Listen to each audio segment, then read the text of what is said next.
Siempre hago mención a las canciones que cantamos. Habían dos canciones que yo no conocía, muy buenas, muy bonitas. Pero había una que hablaba acerca de entregarnos todo a nuestro Señor, ¿no? Todo le pertenece al Señor. Y bien dice el hermano que estaba dirigiendo, ¿recuérdame tu nombre? Leo. Pensemos bien lo que cantamos, porque a veces simplemente leemos y cantamos, ¿no es cierto? Pero estamos diciendo que estamos dispuestos a entregar todo a Cristo. Por lo tanto, si estamos dispuestos a entregarlo todo, por lo menos en la alabanza, no debería ser un problema el tema que vamos a tratar. Eso sería como un detalle en el fondo de la vida cristiana, porque ya he entregado todo a Cristo, ¿no? Y también esta dependencia del Señor, es decir, de confiar plenamente en Él. Dice somos hijos de Dios. Yo no sé qué te produce, mi querido hermano o hermana, cuando escuchas esta declaración de parte de Dios. Hijos de Dios, somos hijos de Dios. Qué privilegio más grande tenemos de ser llamados hijos de Dios. Hemos recibido la autoridad para ser llamados hijos de Dios. El mundo no puede decir esto. Solamente aquellos que hemos conocido a Jesucristo como nuestro Salvador personal. Bien, Pastor Gonzalo me encomendó esta noble tarea de enseñar esta área de las finanzas. Y bueno, primero entiendo por lo que él mismo ha dicho acá, él ha enseñado anteriormente esto, entonces no es algo nuevo. Pero cuando necesitamos repetir algunas áreas que hacen a la vida de la iglesia, ¿no es cierto? Porque tal vez algunos no han entendido, tal vez algunos hermanos pueden estar luchando en esta área de lo que significa esta palabra ahí que le da tanto temor a algunos, pero que al final de este mensaje debería irse con una convicción: o voy a estar en una vereda o voy a estar en la otra. Ya nadie puede quedar ahí en el medio, y por lo tanto, si todo le pertenece a Cristo, si yo le pertenezco a Cristo, esto es un tema secundario, ¿ya? Vamos a orar y vamos a estudiar, o vamos a ver este tema, el diezmo. Oremos. Señor y Dios, queremos darte muchas gracias, Padre, por esta tarde. Gracias, Señor, porque aún nos podemos reunir libremente, más allá del temor generalizado que hay, no solamente en nuestro país, en nuestra ciudad, sino en el mundo entero. Señor, sabemos que dependemos de ti. Tú eres soberano, tú eres el dueño de todo, Señor. Tú eres el que tiene el control en cada área de este mundo, Señor. Y gracias también, Padre, porque eres tú el que hace diferencias. Tú protegiste a tu pueblo Israel en Egipto de todas las plagas que tú enviaste. Y Señor, sé también que tú, y confío, y así lo he visto, que tú proteges a tu pueblo de muchas cosas, Señor, más allá si somos conscientes de ellos en este momento. Gracias a Dios, porque tú controlas cada detalle de nuestras vidas, Señor. Rogando también por este tiempo en el cual vamos a estar estudiando lo que es el diezmo, Señor, tema en la cual muchos creyentes han luchado a través del tiempo, Señor, y que no deberíamos, Padre, en modo alguno. Todo es tuyo, Señor, y te damos simplemente de lo que tú nos has dado. Agradecido, Señor, en el nombre de Cristo Jesús oramos. Amén. Fue justamente una de las oraciones que hizo el rey David. Antes, él tenía en su corazón construir el templo, que no se le permitió finalmente, se le permitió a su hijo Salomón construir el templo. Pero una de las oraciones que está en primera de Crónicas, capítulo 29, ustedes lo pueden leer, dice David que finalmente ellos estaban dando de lo mucho que Dios le daba. Es decir, no era algo, no era un sacrificio, no era que Dios demandaba algo que no hubiese dado previamente. Entonces este es un principio claro para entender lo que es este tema de lo que es el diezmo. Como pregunta ahí en esta primera diapositiva que ustedes pueden ir observando, ¿el diezmo es para la iglesia? Y sé que algunos van a luchar. La siguiente diapositiva dice: la palabra diezmo significa la décima parte. El diezmo fue incorporado en la ley de Moisés con el propósito de mantener la tribu de Leví, los sacerdotes de la nación que servían en el templo y no tenían tierra fija asignada a ellos. Esta tribu moraba en toda la tierra como sacerdotes para Dios y no tenía ninguna otra forma de mantenimiento económico, ya que el trabajo de ellos era el servir en el altar. ¿Ya? Soy yo el que debo ir haciendo esto. Perdón.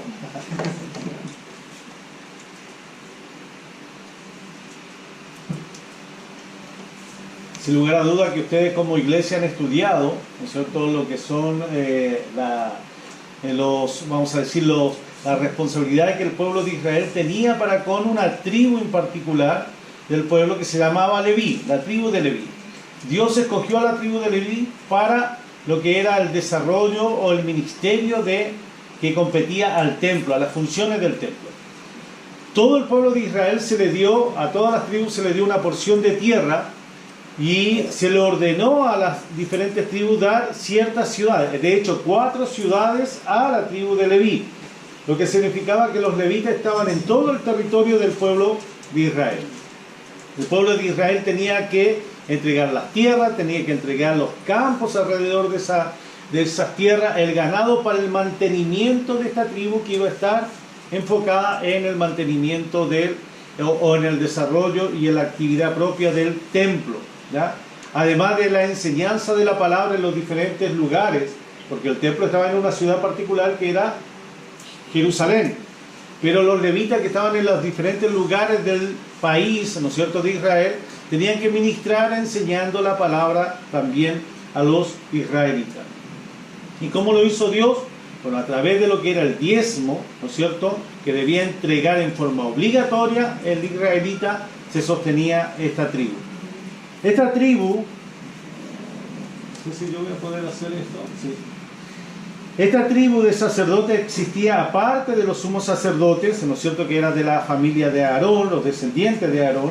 Así que el mantenimiento de esta tribu y de todo el sacerdocio dependía de la contribución o diezmo del resto del pueblo. Cuando el pueblo no diezmaba o no lo hacía correctamente, el sacerdocio y el servicio a Dios sufría las consecuencias. En Levítico, si usted va, no vamos a ver todos estos pasajes, pero usted lo puede anotar ahí, puede quedar este estudio también acá. En Levítico, justamente ese libro dedicado a todas las responsabilidades de la tribu de Leví, estaba claramente que el pueblo iba a entregar, ¿no es cierto?, el diezmo de su ganado, de sus granos, a la tribu de Leví para el sostenimiento de ellos. Entre el libro de Levítico y el libro de Malaquías, obviamente nosotros tenemos muchos siglos de historia, ¿ya? Muchos siglos de historia que obviamente ustedes aquí estamos previo a entrar a poseer la tierra, ¿no es cierto? El Pentateuco se escribe antes de que el pueblo de Israel entrara a poseer la tierra. Malaquías, vamos a ver que ya el pueblo entró, Saúl, David, Salomón, todos los demás reyes, se va a dividir. Finalmente vamos a ver que estos pueblos son llevados a la cautividad. Todo eso pasa en la historia, estamos hablando de muchísimos años, de más o menos 1000 años, cuando nos encontramos ahora con ¿quién? Con Malaquías. Y el principio se mantiene, ¿no es cierto? Esta orden, esta obligación de sostener a través de los diezmos a la tribu de Leví. Pero ¿qué pasaba en el tiempo de Malaquías? Obviamente el pueblo no estaba diezmando como correspondía y el que sufría en consecuencia era el levita que estaba a cargo de las responsabilidades del templo. Para el tiempo de Malaquías, ya no estaba el primer templo hecho por Salomón, estaba el segundo templo. Para entender la historia, ¿qué es lo que nosotros podemos observar entonces? Que en esta extensa historia que tenemos entre Levítico y Malaquías, hermano, siempre ha habido hombres y mujeres que luchan con este asunto del diezmo. Pero cuando alguien lucha en este asunto del diezmo, siempre alguien va a pagar las consecuencias. Yo sé que algunos posiblemente están luchando, bueno, pero esto tiene que ver con ley. Sí, en este contexto tiene que ver con la ley al pueblo de Israel. Pero vamos a ver otros ejemplos que están fuera de la ley. Seguimos. Justamente esto. Pero tenemos un evento que es anterior a lo que se conoce como la dispensación de la ley. Casi todas las iglesias bautistas, fundamentalistas como las nuestras, también nos declaramos dispensacionalistas. Si no ha entendido o no ha escuchado este término, ¿qué significa esto? Un periodo de tiempo en el cual Dios trata de una manera específica con un grupo de personas. En ese caso, el tiempo de la ley era con el pueblo de Israel. Hoy nosotros vivimos en lo que se conoce como la dispensación de la iglesia, o también llamada gracia.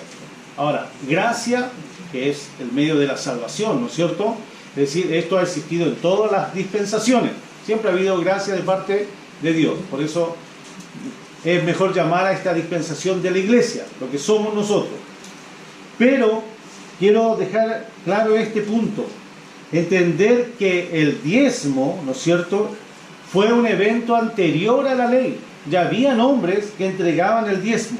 Es decir, antes que el pueblo de Israel recibiera los mandamientos y estatutos que regirían la nación, porque todo el Pentateuco son previos antes que la nación entrara a poseer la tierra, se le entregan todos estos mandamientos y estatutos, cómo la nación debía vivir, cómo debía desarrollarse como nación.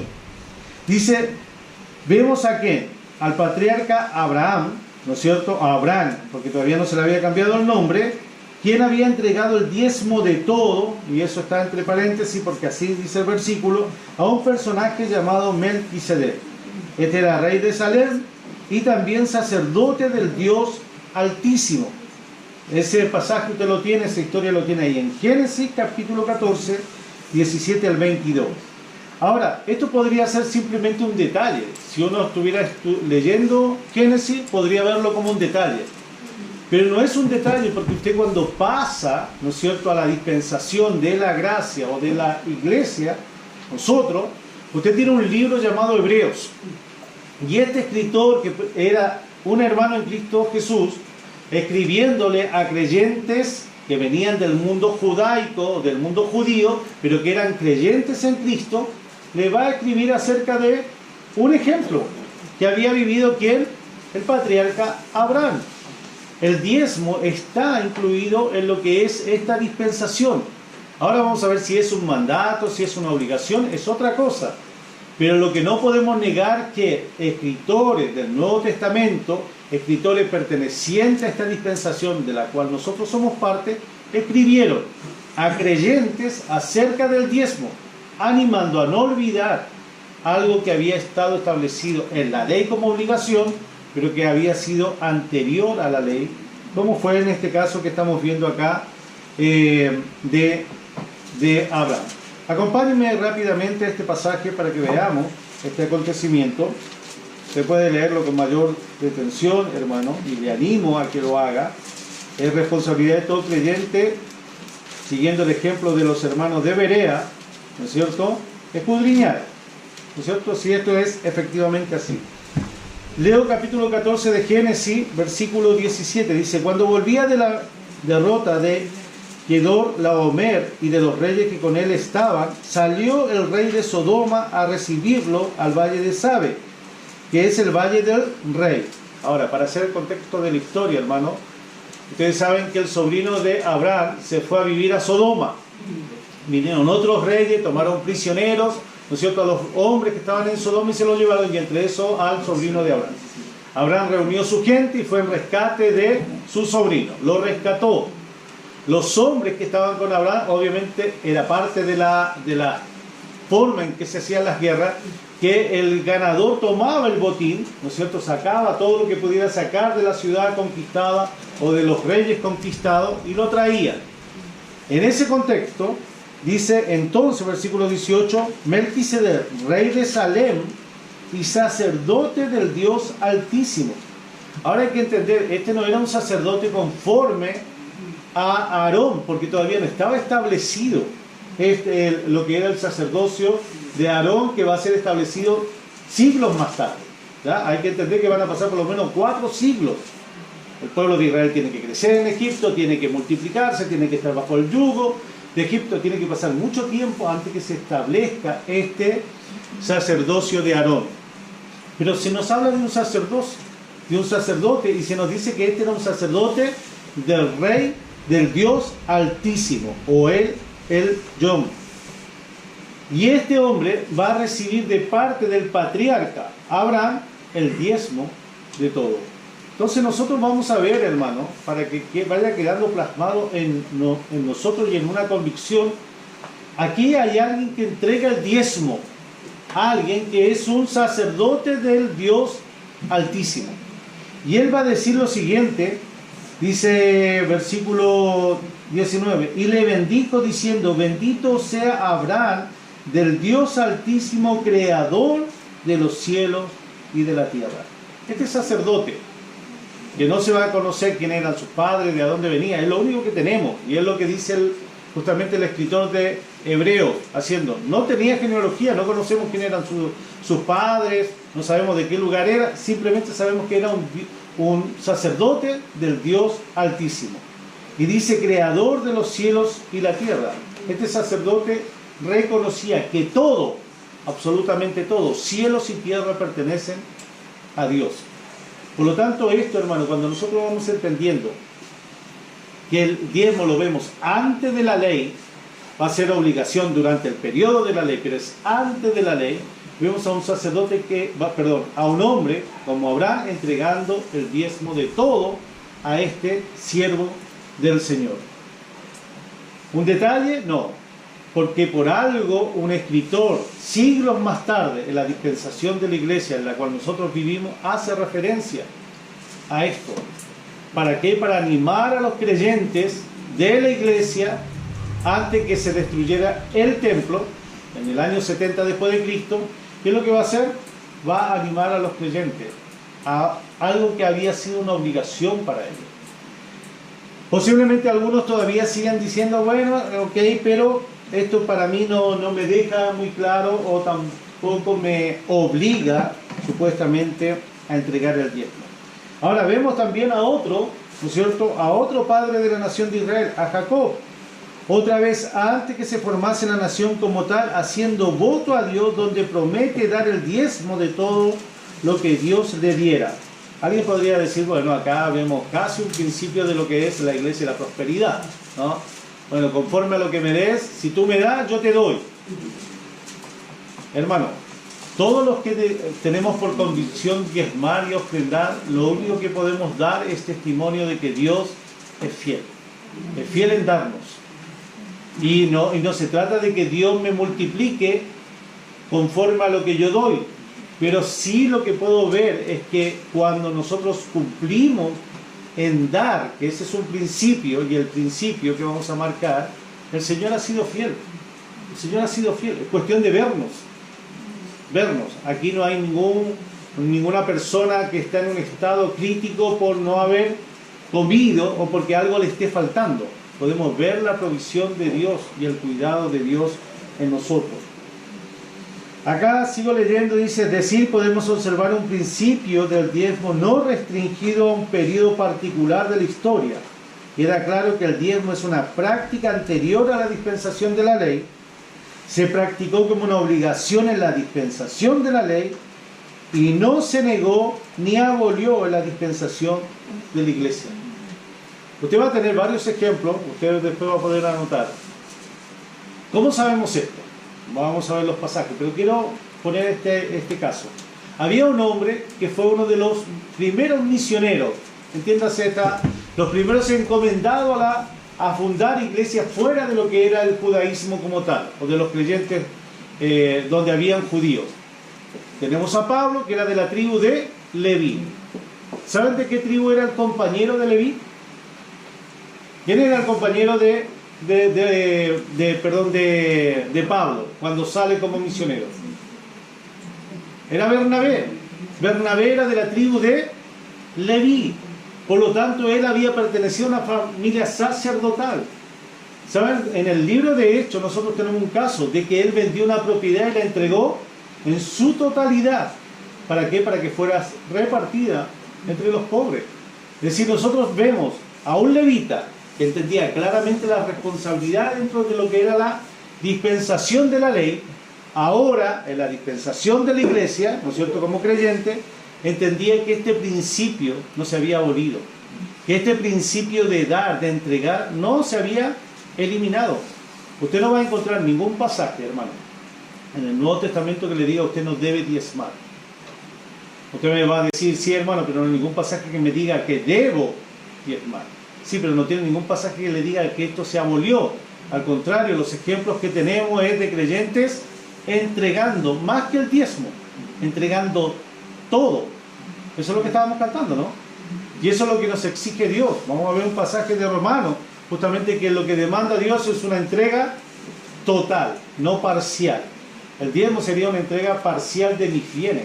Dios está esperando mucho más que tus bienes, está esperando tu vida en forma completa. Por lo tanto, la palabra diezmo aparece en el Nuevo Testamento. El diezmo es una obligación para la iglesia. El diezmo está vigente, o está vigente el diezmo mosaico, porque hay que hacer la distinción de lo que era el diezmo mosaico como tal. Bueno, paso a este siguiente ejemplo usando el nombre de la pequeña a la que hicieron referencia. No quiero hablar acerca de la Trinidad, pero entender. ¿Esta iglesia cree en la Trinidad? Parece que no, pastor. Consulta, ¿ya? ¿Creen en la Trinidad, hermano? Sí. Yo sé, y esto va a experimentarlo Nicolás el próximo año cuando tenga que dar su examinación. La verdad que cuando se les pregunta a los alumnos acerca de cómo definir la Trinidad, siempre viene una situación compleja de cómo hacerlo. Pero básicamente es esto, hermano. Definimos justamente la Trinidad como la existencia de un único Dios, porque es clara la Escritura en decir que hay un solo Dios, revelado en tres personas: Padre, Hijo y Espíritu Santo. Y acá es muy importante para nosotros, ¿no es cierto?, los creyentes, entender la distinción de las personas. No es que el Dios se disfraza de Padre, después de Hijo, después... No, eso sería energía. Entender que en Dios existen tres personas. Si usted trata de entenderlo racionalmente, se va a romper la cabeza, porque no lo podemos explicar.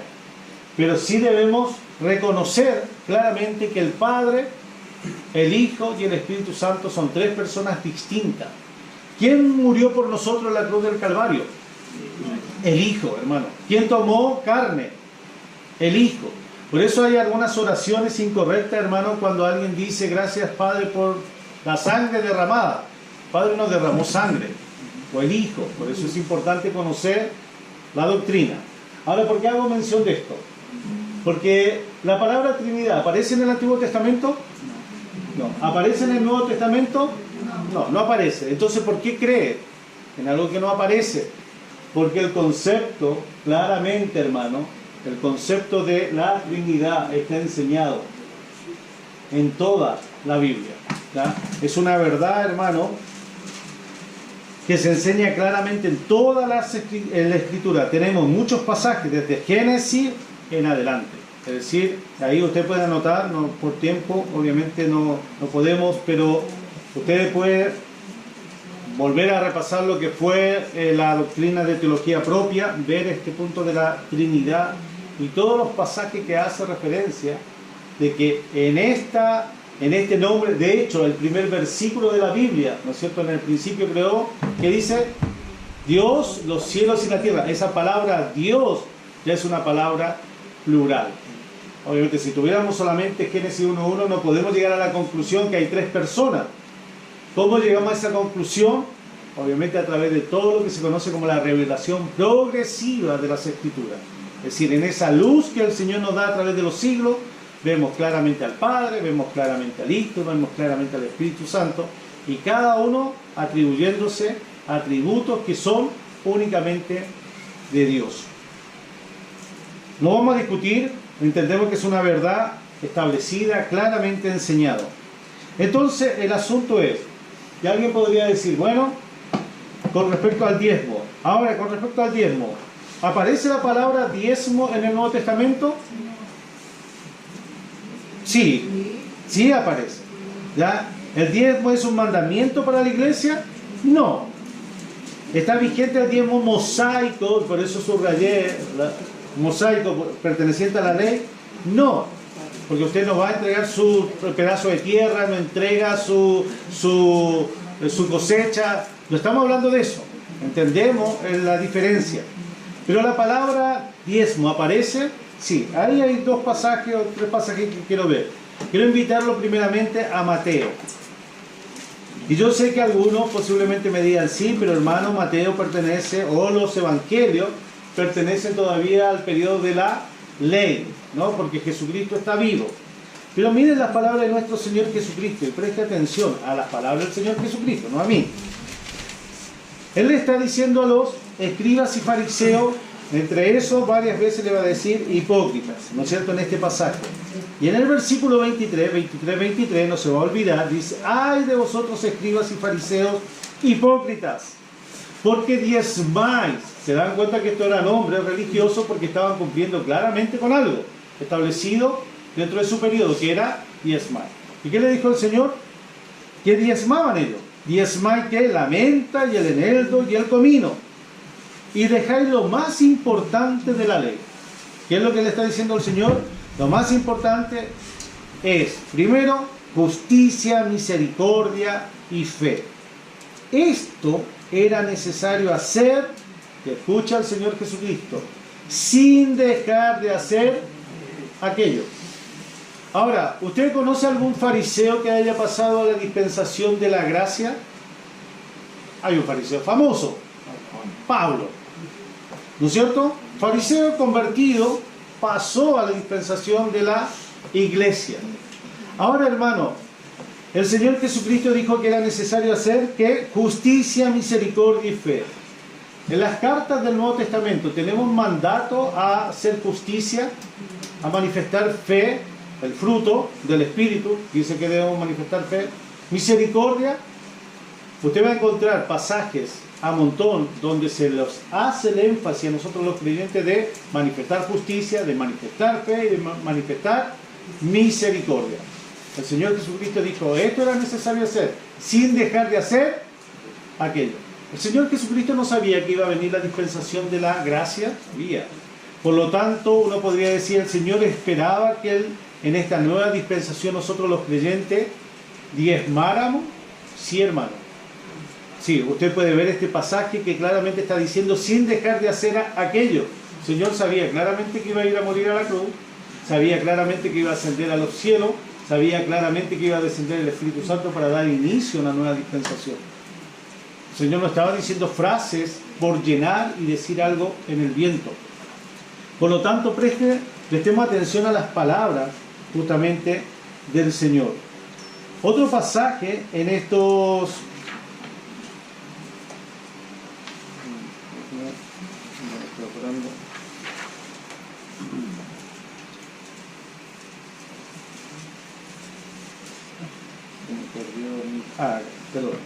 En Hebreo, el otro pasaje donde vayamos a Hebreos capítulo 7, hermanos.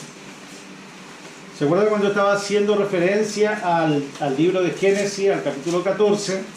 Cómo este escritor, ¿no es cierto?, usando referencia al Antiguo Testamento, le está haciendo referencia a personas que conocían el Antiguo Testamento. Por eso se entiende que este libro era escrito a judíos que se habían convertido, por lo tanto hebreos que conocían justamente las escrituras del Antiguo Testamento y la historia de Génesis. Si usted observa el capítulo 5, versículo 6, va a hacer referencia a este orden según Melquisedec.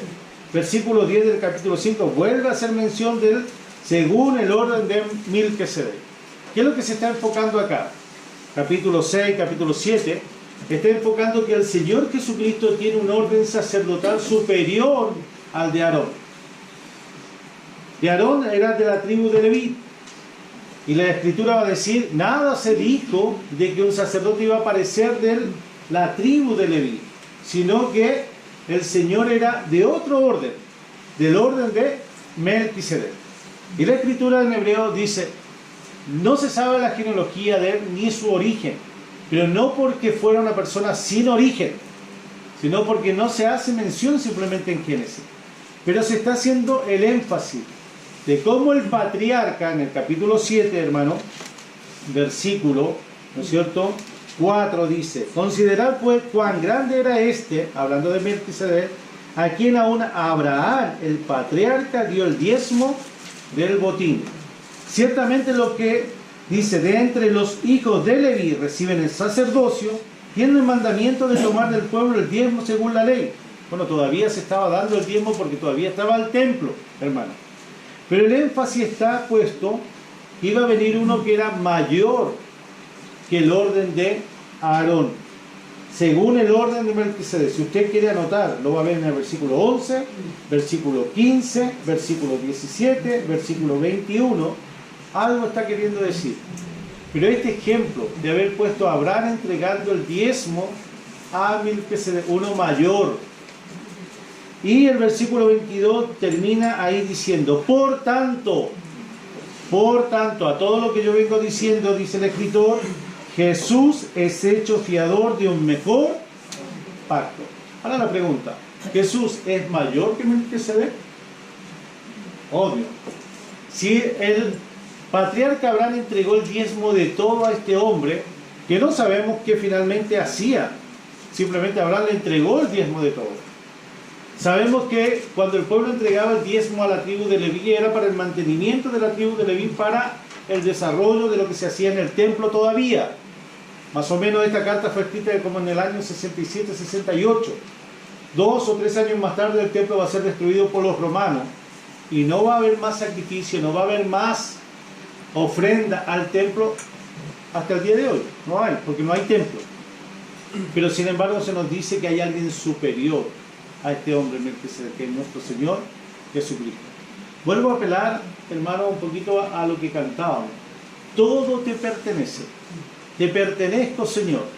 Entonces, cuando hay un creyente, que espero que no sea ninguno de ustedes, hermano, pero si hubiese esa lucha, si entrego o no entrego mi diezmo, no es una lucha por falta de palabra, ni de exhortación a animarte a hacerlo, sino que ya es una lucha personal, como bien dijo el pastor, con Dios, porque todo le pertenece.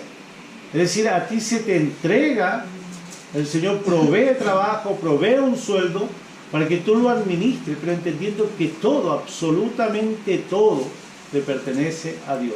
Si pasa un pensamiento distinto a esto, es porque obviamente no estoy entendiendo el orden. Es decir, ¿quién es el que me provee? Entonces, aquí es suficiente en estos pasajes para la obligación de los creyentes a diezmar basado en el sacerdocio según Melquisedec. Yo no lo voy a llevar al punto de una obligación, porque no hay un mandato que te diga diezmar.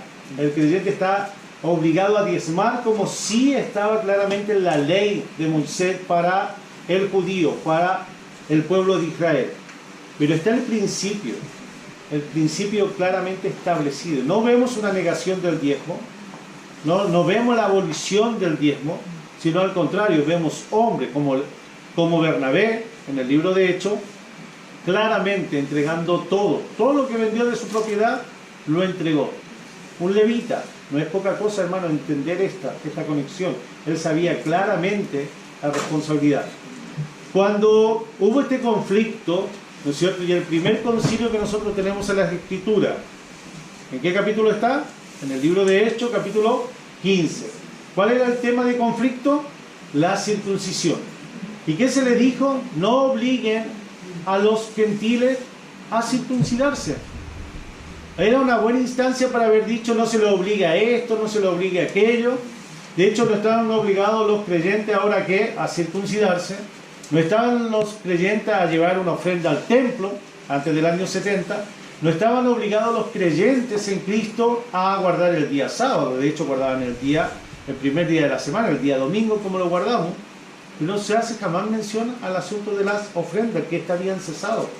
Al contrario, vamos a tener más información ahora, más instrucción de parte de Pablo, por ejemplo.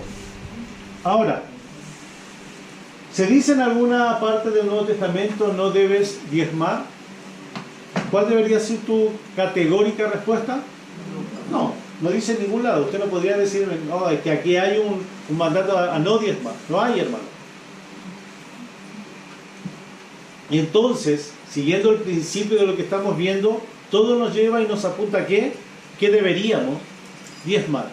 O mínimo comenzar con el diezmo. La siguiente diapositiva dice, ¿existe mandamiento para diezmar en las cartas paulinas o generales? No vemos ninguna instrucción o orden para dar el diezmo de la congregación. Entonces alguien dice, bueno, qué bueno, entonces no estoy obligado a diezmar. sino veo un mandamiento. Si es un mandato, como no me dice diezmarás, entonces no diezmo. Cuidado, hermano.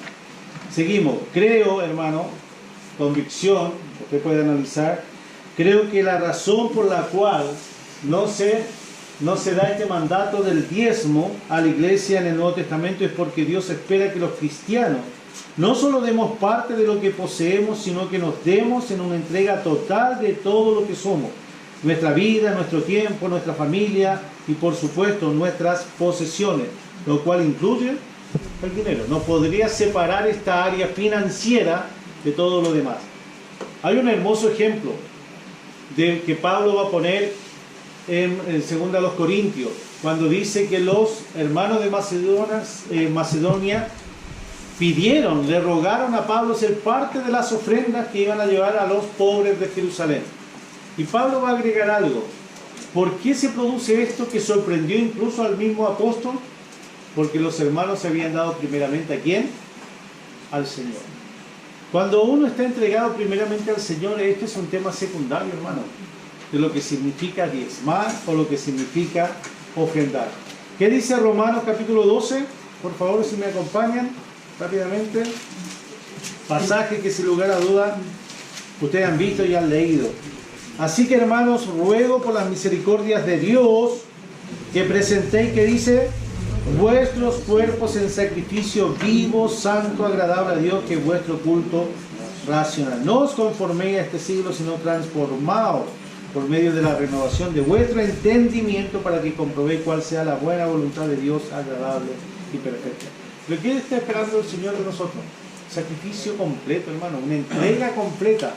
Por lo tanto, si hay una entrega completa de mi ser, de mi cuerpo, de mi alma, de mi espíritu al servicio de Dios, todo lo demás viene junto. David lo dijo claramente, de lo que tú nos das te estamos entregando. Es decir, tenemos el privilegio, cierta forma, de ser partícipe en esto. Por lo tanto, luchar, si debo diezmar, si debo ofrendar, es una lucha que va directamente a lo que el Señor, es el corazón del Señor. ¿Qué hizo Dios? Un pasaje conocido, ¿no? Para todo. Juan 3:16, de tal manera amó Dios al mundo que ha dado. Ha dado, hermano. Es un principio. Es decir, nosotros debemos ser imitadores de Dios. El Señor ha dado. Entonces aquí no se trata de pensar, bueno, es como el mensaje de que me están animando o me están sacando, como dicen algunos, me están sacando mi dinero. El hermano que piensa de esa forma es porque no está entendiendo que nada te sacan sin que el Señor no te haya dado. ¿Qué podrías dar? ¿Qué podríamos dar? Es un privilegio, y si no lo entendemos como un privilegio, obviamente estaremos errando. En el Nuevo Testamento, en ningún lugar, hermano, se señala un cierto porcentaje del ingreso que se debe apartar. Solamente se dice que ponga aparte que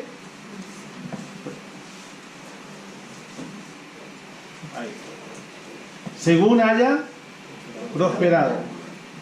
La iglesia cristiana básicamente ha tomado la figura del 10% del Antiguo Testamento y lo ha aplicado como un mínimo recomendado. Como un mínimo recomendado, hermano. Porque si alguien me dijera, bueno, hermano, pero yo no debo diezmar, pero sí se me enseña a ofrendar. Bueno, cuando uno va a ofrendar y toma el ejemplo, ¿no es cierto?, del Antiguo Testamento, el pueblo de Israel ofrendaba más o menos como un 30%. Mi práctica, y obviamente no quiero con esto, hermano, mostrar la fidelidad de Dios. Nosotros con mi esposa tenemos la convicción del diezmo y de las ofrendas. Y podemos ver, hermano, la fidelidad de Dios a través de todos estos años.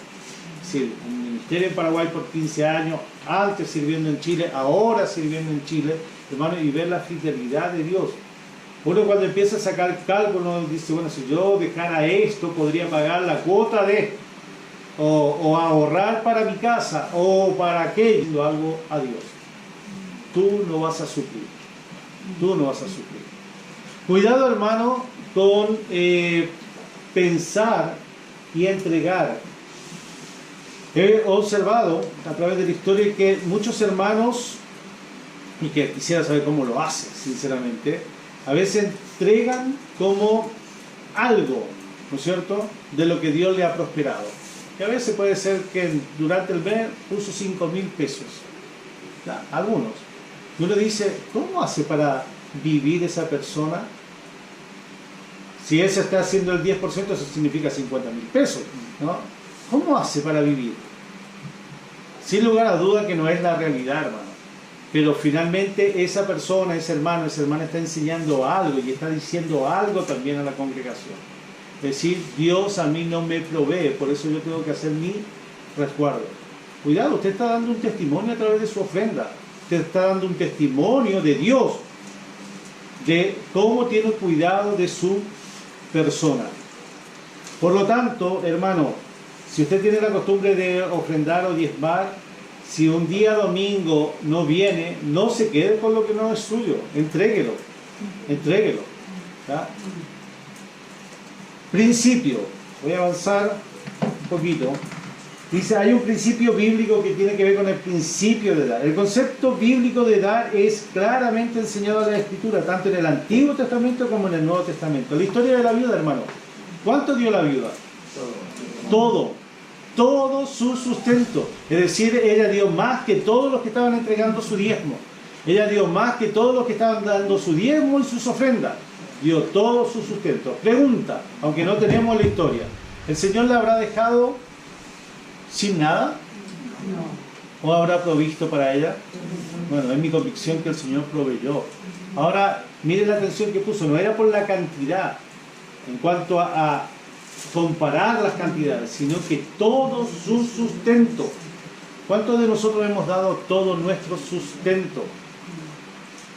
Es decir, estamos lejos de estos ejemplos, hermanos. Si seguimos viendo, acá, como les decía en el pasaje de 2 Corintios, hermano, léalo por favor en su casa, medite nuevamente en él. Dice, quiero leer solamente algunos versículos.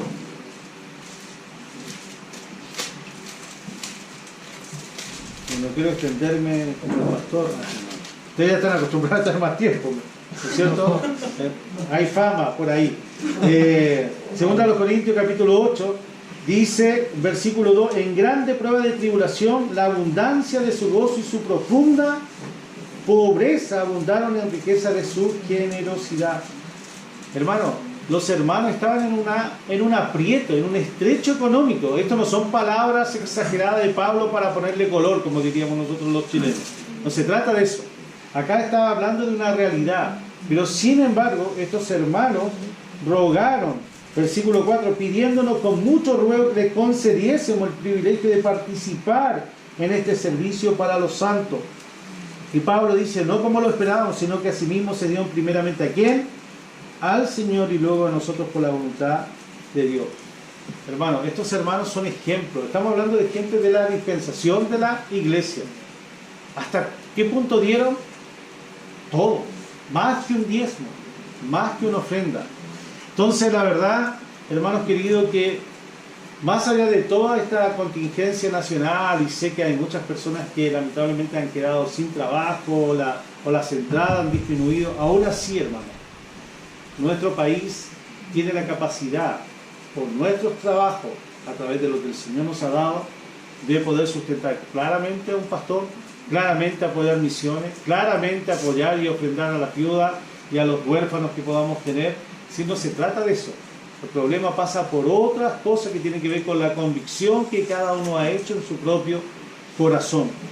Estos ejemplos de 2 Corintios, léalo, vuelva a meditar, vea el ejemplo de los hermanos de la iglesia al inicio, entregando todo, entregando absolutamente todo.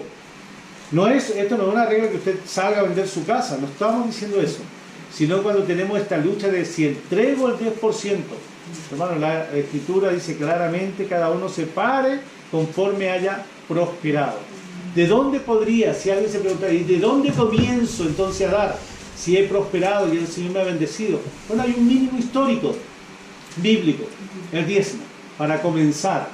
Y no pensar que el diezmo es lo máximo, sino debería pensarse que el diezmo es el mínimo del cual yo podría comenzar. Ahora yo sé que hay personas, hermanos, que vienen de un pasado católico romano, donde se enseña el 1%. Cuidado, ¿ah? Cuidado, porque la Escritura enseña un 10% como norma. Era una obligación que fue impuesta al pueblo de Israel. Las ofrendas siempre fueron voluntarias, pero esperadas. ¿Sabe? El pueblo de Israel no solamente entregaba el diezmo como una obligación, sino que además ofrendaba. Y ofrendaba voluntariamente. Así fue para la construcción del tabernáculo. Ofrendó tanto el pueblo que Moisés tuvo que decir, basta, ya no traigan más. La verdad que no conozco ningún pastor dentro del mundo fundamentalista que haya dicho a la congregación, basta hermanos, ya no diezmen más, no ofrenden más. ¿Ya? Y esto es porque no tenemos. No, hermano, no es eso. La nueva generación que va a salir a trabajar, si tú has sido claramente enseñado y has tenido la convicción de que si cuando tenías 1.000 pesos entregaste los 100 pesos, que cuando tuviste 10.000 entregaste 1.000 pesos como ofrenda mínima, ¿no es cierto? Como tu diezmo, no va a ser un problema cuando el Señor te bendiga y ganes 500.000, 1.000.000, 2 millones. No va a ser un problema. Pero si esto ha sido un problema para ti entregar algo de la ofrenda, vas a tener muchos conflictos porque siempre vas a estar tentado o tentada, hermana, ¿a qué, hermano? A decir, con esto yo puedo hacer esto otro. Pero muchos van a ser los testimonios que generalmente los que hacen eso viven en estrechez económica. Cuando la Biblia menciona el diezmo por primera vez, no lo hace en referencia a la ley y al pueblo de Israel, sino al pueblo de Israel, con Abraham, mucho antes que el pueblo de Israel se formara como nación. Es lo que estaba diciendo anteriormente. Sigo avanzando. Dar es un asunto de fe, hermano. ¿Perdón? Dar es un asunto de fe. Cuando los creyentes dan de todo corazón sin opresión o sin una presión, ¿no es cierto? No por la necesidad o ser compulsivamente, ¿no es cierto? O por una cuestión emocional, no por obligación, demuestran que verdaderamente son hijos de Abraham por medio de la fe, porque eso es lo que dice Gálatas, ¿no es cierto? Eso también nos dice Romanos. Hermanos, nosotros somos hijos de la fe de Abraham. Y Abraham hizo esto, hermano. No deberíamos como separar cosas, ¿no? A mi conveniencia, sino ver justamente aquellos ejemplos en cuanto a ello.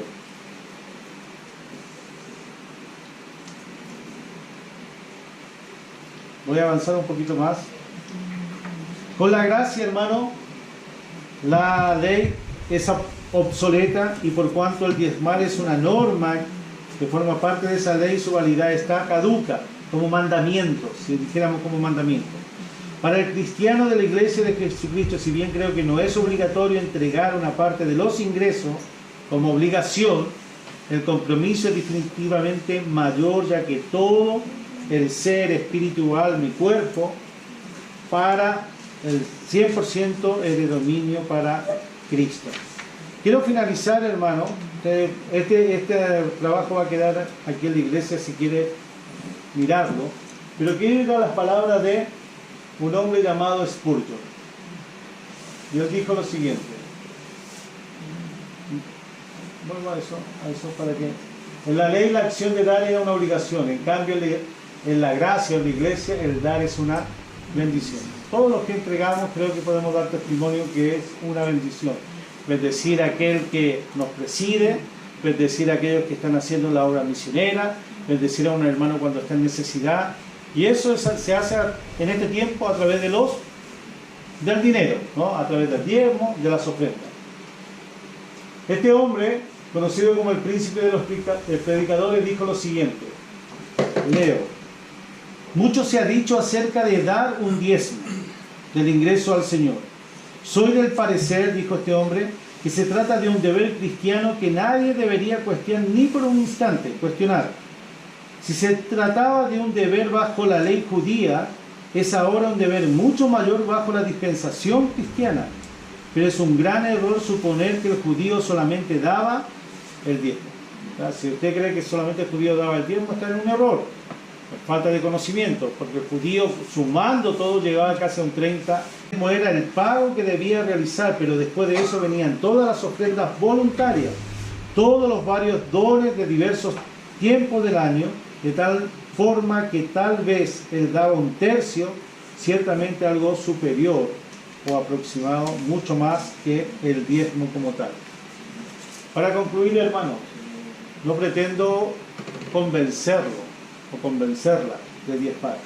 Si usted lucha con la palabra, ok, ya, yo no diezmo, yo ofrendo, pero cuidado cuando ofrenda, porque su ofrenda debería ser conforme a lo que ha prosperado. Entonces cuando se hace la pregunta, ¿cómo he prosperado?